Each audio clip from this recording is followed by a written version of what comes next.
বরকা পরে কিনা, চেহারা এমন গল্প শুরু হচ্ছে। আরে এই সুযোগ কেউ কি চালায়? সাবধান। এজন্য বললেন আল্লাহ তাআলা কোরআন মাজিদে বলেন লা তাখদা'না বিল কওল, তোমাদের গলার আওয়াজকে কোমল করো না পরপুরুষের সাথে কথা বলার সময়। ফায়াতমা আল্লাযী ফী কলবিহি মারাদ, যাদের অন্তরে রোগ আছে, এই কোমল কথা শুনে, মিষ্টি কথা শুনে তাদের অন্তরে রোগ আরো বেড়ে যাবে, তারা তোমাদের প্রতি প্রলুব্ধ হবে। এজন্য খুব সাবধান। তারপরে আল্লাহ রাব্বুল আলামিন কি বলেন? নিজেদের মেয়েদেরকে অমুসলিমদের হাতে তুলে দেবে না ঈমান না আনা পর্যন্ত। এরপর আল্লাহ রাব্বুল আলামিন বলেন ওয়ালা আবদুম মুমিনুন খায়রুম মিন মুশরিকিন ওয়ালাউ আ'জাবাকুম। আল্লাহ রাব্বুল আলামিন বলেন ও মুসলিম যদি চাকরিজীবী হয়, 1 লক্ষ টাকা যদি চাকরিও করে, দেখতেও যদি হ্যান্ডসাম হয়, সুন্দর হয়, ফ্যামিলি যদি ভালো হয়, ফ্যামিলি যদি সবাই চাকরি করে, বিল্ডিং ওয়ালা গাড়িওয়ালাও যদি হয়, তারপরে মুসলিম ছেলের হাতে তোমার মেয়েটাকে তুমি তুলে দেবে না। জেনে রাখো ওয়ালা আবদুম মুমিনুন খায়রুম মিন মুশরিক, একজন মুশরিক ছেলের চেয়ে, একজন মুসলিম বান্দার চেয়ে, একজন মুশরিক বান্দার চেয়ে, অমুসলিম বান্দার চেয়ে একজন কৃত দাস পুরুষ আমি আল্লাহ আমার কাছে শ্রেষ্ঠ। টাকা দেখেছো, বিল্ডিং দেখেছো, গাড়ি দেখেছো, কে হিন্দু কে মুসলিম কে খ্রিস্টান এসব দেখার দরকার নাই। চাকরি করে বিশাল মন্ত্রীর ছেলে, ইঞ্জিনিয়ার, প্রফেসর, বিশাল চাকরিজীবী, শিলচর মেডিকেল হসপিটালের সার্জন ডাক্তার, দেখার দরকার নেই মুসলিম কি অমুসলিম। এইরকম ছেলে কি হাতছাড়া করা যায়? যা হয় হোক, বস্তু যখন বাপের বাড়ি আসবে তখন কষে খাওয়াবো, বাকি মাছ খেয়ে বেঁচে থাক। অমুসলিমের ঘরে কি বস্তু পাবে? কি বলে গরুর বস্তু পাবে নাকি? ওর মেয়েকে বোঝাচ্ছে মা বস্তু আমি মাঝে মাঝে যখন বাপের বাড়ি আসবে কষে খাওয়াবো, তুই এই ছেলে হাতছাড়া করিস না। ডাক্তার ছেলে যা হয় হোক, আমরা সবাই মানুষ, ধর্ম তো আমরা বানিয়েছি। ওর মেয়েকে বোঝাচ্ছে ধর্ম তো আমরা বানিয়েছি। হিন্দু মুসলমান খ্রিস্টান জৈন কোল ভেল মুচি কৌর ভাগ্নি এসব জাত আমরা তৈরি করেছি। আমরা সবাই মানুষ। সুতরাং সেই কি হয়েছে, কোনো অসুবিধা নেই। কত মা আছে, কত বাপ আছে এরকম লোভী, টাকা দেখে বিয়ে দেয়, কে ইমানদার কে নামাজি এসব দেখে বিয়ে দেয় না। অথচ রাসূল বলেছেন 4টে গুণ দেখে নারী বিয়ে করো। কটা গুণ? জোরে বলে 4টা। ওয়ালিমালিহা ওয়ালি জামালিহা ওয়ালি হাসানিহা ওয়ালি দীনিহা। রাসূল বলেছেন রূপ দেখো, বংশ দেখো, টাকা পয়সা দেখো। তুমি অনেক বড় লোক, যেই মেয়েটাকে বিয়ে করবে তার বাবা অনেক গরিব মানুষ, ওই মেয়েটাকে বিয়ে করে যদি আনো, তোমার মা ওই গরিব মেয়েটাকে খোঁটা দিয়ে কথা বলবে। তোর বাবা বিয়ে দিয়েছে, একটা নাকের নখ, একটা নাকের ফুলও দেয়নি, একটা খাটও দেয় নাই, আলমারিও দেয় নাই, তোষকও দেয় নাই, সব তো আমার ছেলের টাকায়। অনেক পরিবারে বলে না বলো? জি। ইসলাম কত ব্যালেন্স দেখেন। রাসূল বলেছেন রূপ দেখো, তারপরে তার বংশ দেখো, বাপ মত খোর, দাদা মত খোর, চাচা মত খোর, বংশের ব্যাকগ্রাউন্ড ভালো না, ওই মেয়েটাকে বিয়ে করো না। আমার রাসূল সাল্লাল্লাহু আলাইহি সাল্লাম বলেছেন রূপ পছন্দ হলো, বংশ ভালো না, ছেড়ে দাও। মুসলমান, আমার রাসূল বলেছেন তুমি কোটিপতি আর গরিব রাস্তাওয়ালাকে তুমি বিয়ে করতে পারো না। তোমার মা তোমার তাকে কষ্ট দেবে, তুমিও কষ্ট দেবে। নাম্বার 4 দিনহা, দিনদারিতা পেয়েছো, দিনদারিতা দেখে বিয়ে করো। নামাজ পড়ে কিনা, বরকা পড়ে কিনা, চেহারা ঢেকে রাখে কিনা, পারদানা শুনে কিনা দেখে বিয়ে করো। তাহাজ্জুদ বুঝার কিনা দেখে বিয়ে করো। কোরআনের আমল করে কিনা, কোরআন পারে কিনা আগে দেখে বিয়ে করো। কোথাকার মাল কে তার আগে ভোগ করেছে জানো না, রূপ দেখে তুমি এনেছো এক সপ্তাহ পরে ডিভোর্স। কি বলো বাবা, ঠিক বলছেন? ঠিক। রূপটা ভালো দেখছে, রূপ দেখার দরকার নাই। ওই রূপ চেহারা আগে কতজন ধুয়েছে তোমার খবর আছে? আমাদের ওদিকে পিয়ারা বলে, পিয়ারা। আপনাদের দিকে কি বলে? সফরি। সফরি। হ্যাঁ, সফরি। সফরি। সফরি। ইংরেজিতে গোয়াভা বলে, আমাদের কলিকাতায় বলে পেয়ারা, আপনাদের বলে সফরি। আচ্ছা, আপনাদের এই আসামে এদিকে পেয়ারা ব্যবসা কেউ করে? পেয়ারা গাছ দেখেছেন? আচ্ছা, এবার বলে পেয়ারাটার ব্যবসা করছে দোকানদার। একটা ঝুড়িতে, ঝুড়ি বলেন তো, ঝুড়ি যেটাতে রাখে, একটা ঝুড়িতে খুব ফাস্ট কোয়ালিটি পেয়ারা, দেখতে চমৎকার, কোনো দাম নাই, কিচ্ছু নাই, প্লাস্টিকে বাঁধা। ওইটার দাম বেশি হয় না কম হয়? বেশি। পাশে আর একটা ঝুড়িতে একটু মোটামুটি দেখতেও ভালো না, বেঁকে গেছে, প্যারা হয়ে গেছে, ওইটা একটু দামে কম। ঠিক বলছি না ভুল? কিন্তু অরিজিনালি যারা পেয়ারা খেয়েছেন জবাব দেন, যে পেয়ারাটা দেখতে বেশি সুন্দর, এই পেয়ারাটা বেশি মিষ্টি হয় নাকি পাশের যেটা কম দাম দেখতে অসুন্দর ওইটা বেশি টেস্টি হয়? জি জি। আমরা যেই থানার অন্তর্গত, আমাদের থানার নাম হলো বারুইপুর। আমাদের বারুইপুর দক্ষিণ 24 পরগনা, কলিকাতা যখন যাবেন, যে কোনো মানুষের বারুইপুর বলবেন, বলবে বারুইপুরে পেয়ারা হলো বিখ্যাত, এই সবজি হলো বিখ্যাত। যেটা দেখতে ভালো না ওইটা খেতে বেশি মজা লাগে, আর এটা দেখতে ভালো, দাম বেশি। দেখতে ভালো দেখে বিয়ে করেছে, দেড়মোহর কত? 1 লক্ষ টাকা। কত টাকা? জোরে বলে। আরো যদি বড় চাকরি করে 1 লক্ষ টাকা মাইনে, 5 লক্ষ টাকা, 10 লক্ষ টাকা দেড়মোহর। দেখতে ভালো, চাকরি করে, কোয়ালিটি ভালো।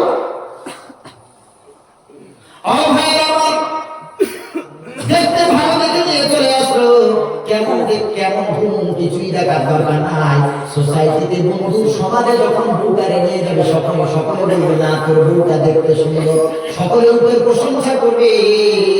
ও মনে মনে করছে আমি একা কেন ভোগ করবো, আমার বন্ধুদেরও তো হক আছে নাকি? নির্লজ্জের মতো স্ত্রীটাকে নিয়ে যায় বাইকের উপরে উঠে, ও বসে নিচে, ওর বউ বসে দোতলায়।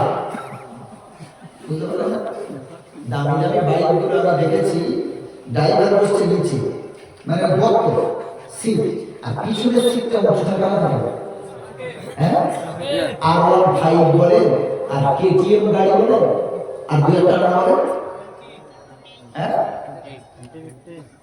ওই MT-15 নাকি বলছে, এসব গাড়ির পাছা উঁচু থাকা, কি থাকে? অ্যাক্সিডেন্ট যদি হয় ড্রাইভার ওখানে থাকে, পিছনে মাথা উঠে সামনে।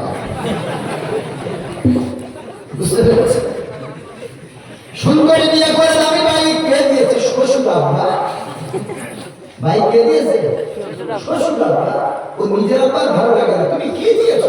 একটা সাইকেল কিনে দাও। আমার শ্বশুর আমার বউ দিয়েছে, সঙ্গে আমার বাইক রয়েছে, আলহামদুলিল্লাহ। তুমি আমার কি দিয়েছো? বাপকে বলো, নিজের বাপ প্রিয় না, শ্বশুর আব্বা প্রিয় হয়। যতদিন ওই শ্বশুর আব্বার মেয়েটারে ভালোবাসতে পারবে, ততদিন মুরগির গলা তোমার জুড়বে, ইলিশ মাছ জুড়বে, পাবদা মাছ জুড়বে, বড় বড় তোমার চিংড়ি মাছ জুড়বে। যেদিন এই শ্বশুর আব্বার মেয়েটারে তুমি একটুখানি কর্কশ মেজাজে কথা বলবে, একটা থাপ্পড় মারবে, তখন আর চিংড়ি জুটবে না, পাবদা জুটবে না, ইলিশে জুটবে না, তলোয়ার জুটবে। ওটা তো স্বার্থের ভালোবাসা। মেয়েকে ভালোবাসবে তুমি শ্বশুর শাশুড়ির কাছে ভালো, আর মেয়েটারে একটু কষ্ট দিয়ে দেখো, আমার মেয়ে যা পারে করুন, তোরে মেনে নিতে হবে। এই জন্য করে বলি, শুধু সুন্দর দেখে ছুটবেন না আমার যুবকেরা, মাঝে মাঝে একটুখানি অসুন্দরকে দেখবেন। কালো বলে কি তাই বলে বল, আদর নেই কোমর, দেখলে আমায় সবাই হাসে, বন্ধ করে দো। কালো বলে কেউ ডাকতে চায় না, সবাই দরজা বন্ধ করে দেয়। কালো মানুষের সাথে কেউ বসতে চায় না, খেতে চায় না, কেউ আপনার কিনা ব্যবসাও করতে চায় না, হেসে কোথাও বলতে চায় না। কালো বলে কি তাই বলে বল, আদর নেই কোমর, দেখলে আমায় সবাই হাসে, বন্ধ করে দো। কালো কোটি কালো, কালো মাথার চুল, কালো হয়ে মাগো আমি কি করেছি ভুল। নয়নের কালি কালো, কালো চাঁদের বলি, আর কালো সুরমা চোখে দিলে মনটা যায় ভরি। কালো কাবার গেলাপ মাগো, কালো কালির কোরআন, আর কালো গেলাপ দিলে আদান জুড়িয়ে যেত পরাণ। কালো গাভীর দুধের গুণ বলে কতজন, কালো গাভীর দুধের গুণ বলে কত জন, আর কালো মেয়ের মধুর জবান পাগল করে মন। নারে তাকবীর, নারে তাকবীর, নারে রিসালাত, নারে রিসালাত, নারে তাকবীর। এই জন্য শুধু ফর্সা নেবেন না, মাঝে মাঝে একটু কালো নেবেন। হ্যাঁ, ওই ফর্সা দেখে রং দেখে ছুটবেন, ওর দাম বেশি হতে পারে কিন্তু মালটা টেস্টি পাবে। কি বলে? আর এই পেয়ারাটা একটু দামে কম কিন্তু একটু দাগ আছে, একটু পেয়ারা বাঁকা, ওইটা খেতে মিষ্টি বেশি। এর আগে ওই গায়ে কেউ হাত দেয়নি। সুবহানাল্লাহ। এই জন্য এবার আপনি চিন্তা করেন কোনটা করবেন। রাসূল বললেন রূপও ভালো, বংশ ভালো, মেয়েটা খারাপ নিও না, কিন্তু রূপও নাই, বংশ ভালো না, টাকাও বেশি নাই, কিন্তু দিনদারিতা আছে। এই দিনদারিতা দেখে মেয়েটাকে বউ বানাও। আমার রাসূল বলেন এই স্ত্রী এইটাকে নিয়ে তুমি যদি সংসার করো, তোমার পরিবারটা আল্লাহ জান্নাতের টুকরা বানিয়ে দেবে। বাকি আমার যুবকরা কি করবে, আমার ভাইরা তাদের ব্যাপার আমি তো ওয়াজ করতে এসেছি, ওয়াজ করে বলতে হবে। আপনারা এখন রং দেখে ছুটবেন নাকি একটু কোয়ালিটি দেখে ছুটবেন, ওটা আপনাদের ব্যাপার।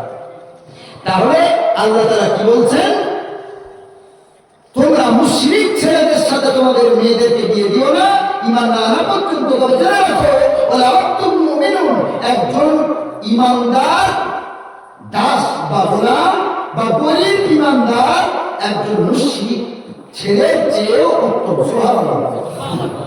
ওয়ালাউ আ'জাবাকুম, যদিও বিধর্মী ছেলেরা তোমাদেরকে আশ্চর্য করে বা তোমাদের ভালো লেগে যায়, তারপরে ওই ভালো লাগা থেকে ফিরে আসতে হবে।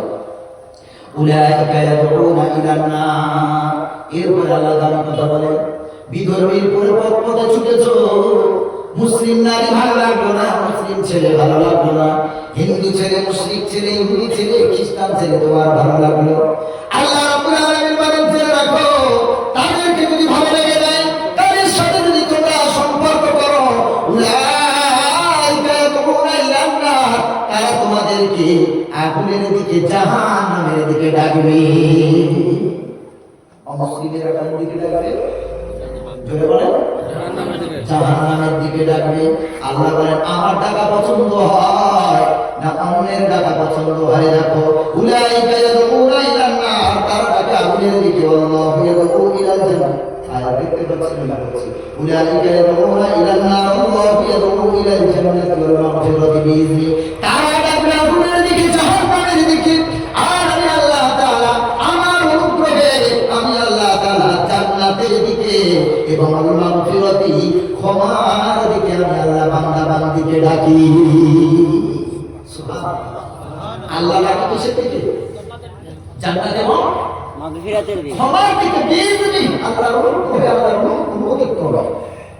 আল্লাহ তাআলা বলেন, তারা ডাকবে জাহান্নামের দিকে, তুমি তাদের ডাকে সাড়া দিয়ে জাহান্নামে যেতে চাও না? আমি আল্লাহ তোমাকে জান্নাতের সুসংবাদ দিচ্ছি, ক্ষমার কথা বলছি, তুমি ক্ষমার দিকে আসবে আমার ডাক শুনে, না তাদের ডাকে সাড়া দিয়ে জাহান্নামে যাবে, ওটা তোমার ব্যক্তিগত ব্যাপার। ফারিকুন ফিল জান্নাহ ওয়া ফারিকুন ফিস সাঈর। আল্লাহ রাব্বুল আলামিন বলেন, আমি আমার বান্দার কাছে দুটো পথ দিয়েছি, আমি তাদের বিবেক দিয়েছি, বিচক্ষণতা দান করেছি।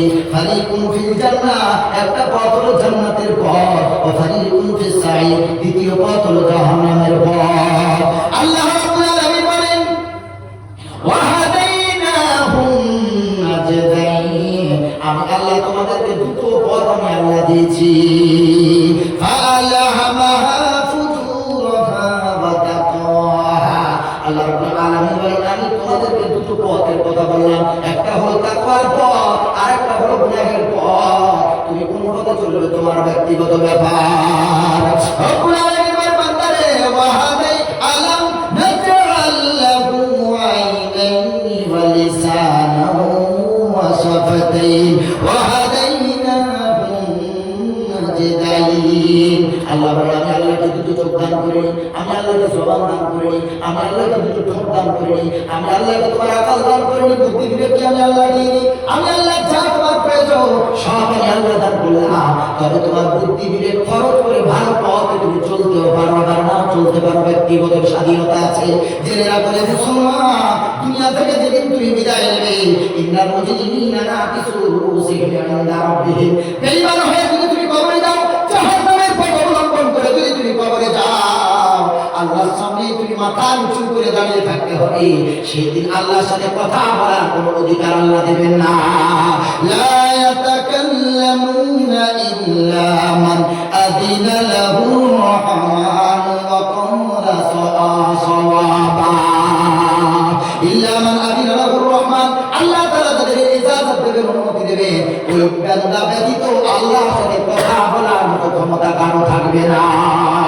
রব্বুল আলামিন আবার বলেন সূরা নাসিয়াতে, হে বান্দা শোন, আমার ডাক যদি তোর ভালো না লাগে, আমি যে জান্নাতের দিকে ডাকি, ক্ষমার দিকে ডাকি, যদি আমার ডাক তোর ভালো না লাগে, মুশরিকের ডাক যদি ভালো লাগে, পূজা যদি করতে চাস, তোরা যদি পূজার জায়গায় গিয়ে যদি ওইখানে ঠাকুর দেখতে চাস, বিশ্বনবী মুহাম্মদ রাসূলুল্লাহ কায়নাতের নবী 1000 বছর আগে বলে গেছেন, শোনো, আমার উম্মতের একটা দল হবে, তারা এমন করে মুশরিকের সাথে লিপ্ত হবে, মিলিত হয়ে যাবে, তারা মুশরিকের সাথে মিলিত হবে, তারা ঠাকুর পূজা করবে, মুসলিম হয়ে ঠাকুর পূজা করবে।